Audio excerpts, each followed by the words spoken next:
kami sa unit. Mga dito mag-Bisaya ngayon. Ito. Hi. Hello mga kakifi! So ayan, maaga pa lang nandito na kami sa galaan ni Dayan. Nandito kami sa Unitap ngayon kung saan nandito kami ngayon. Ay, chris! Lola. Hinatid lang naman talaga namin dito si Fatih sa sakayin pabalagtas. Pero dahil nga naisipan namin na magkulay na yun ang buhok namin, dumaan na kami sa Unitap.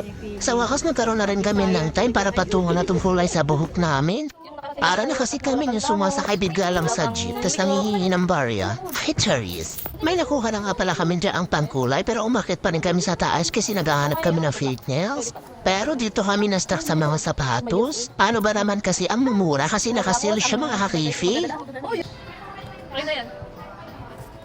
So ayan, ayaw pa rin namin maniwala sa sales lady na sinasabi na nga walang fake nails. Pero ay dahil makukulit nga kami, hinahanap talaga namin, hinahalugkog talaga namin bawat sulok. Hindi, joke lang. At ayun nga, hindi pa talaga tatapos ang isa mamili. Akala mo talaga may nabibili. Hindi niya nga napansin ang oras at mag 2 hours na kami dito kakaikot. Pero wala namang nabibili. Eh kung may magugustuhan naman, abay dead malang kasi walang pambili.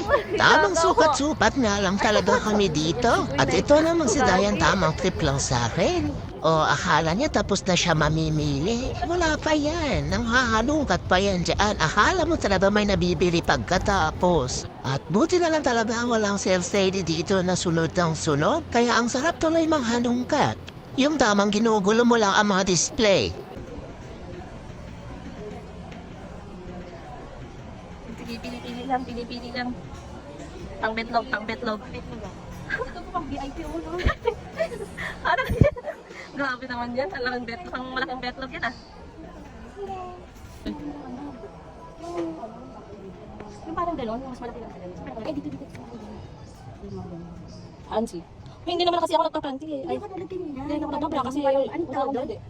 Boxer bra? Hindi. Sports bra. Dito bra ko. Tingnan bra mo yun. Hindi nga nasa. Matagal pa lang hinahanap dahil ito yung hinahanap ko dahil. Yung ganito lang. Yung tinggil lang talaga tinatpad. Yung tinggil pa, iiwas pa gaganyan pa. Ano, parang benta natin. 69 lang po. Oh, ayan po. Ano po? Small to medium.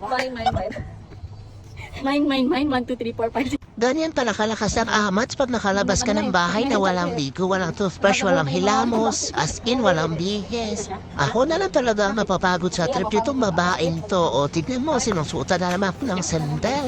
So ayan, finally napagod na rin siya. At ako'y pagod na rin kaya bumaba na kami.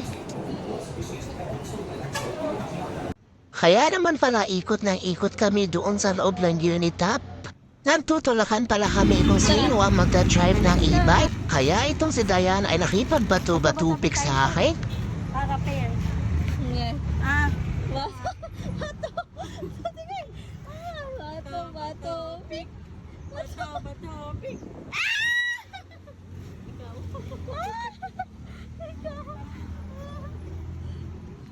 Yeah. Ang papel sa bato? Oo. Ano ang papel? Paano manakalit kayo yung bato? Madurog agad yung papel pag pinukpok ng bato. Ay naku Dayana, kahit anong explanation mo, no choice ka pa din kasi ayaw mag-drive pag highway. Kaya kaya mo na yan. Ilan po? Hello, kuya, hindi ka makita. Oh! Dayan!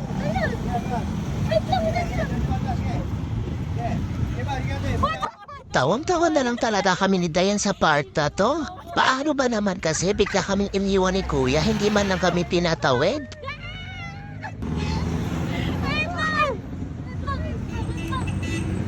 Ayun na. Go!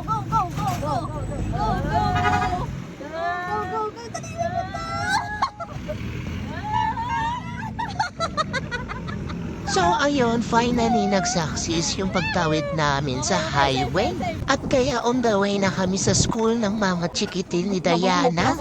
And dahil napagod na rin ako makaka-voice over, hanggang dito na lang siguro muna. Okay, bye!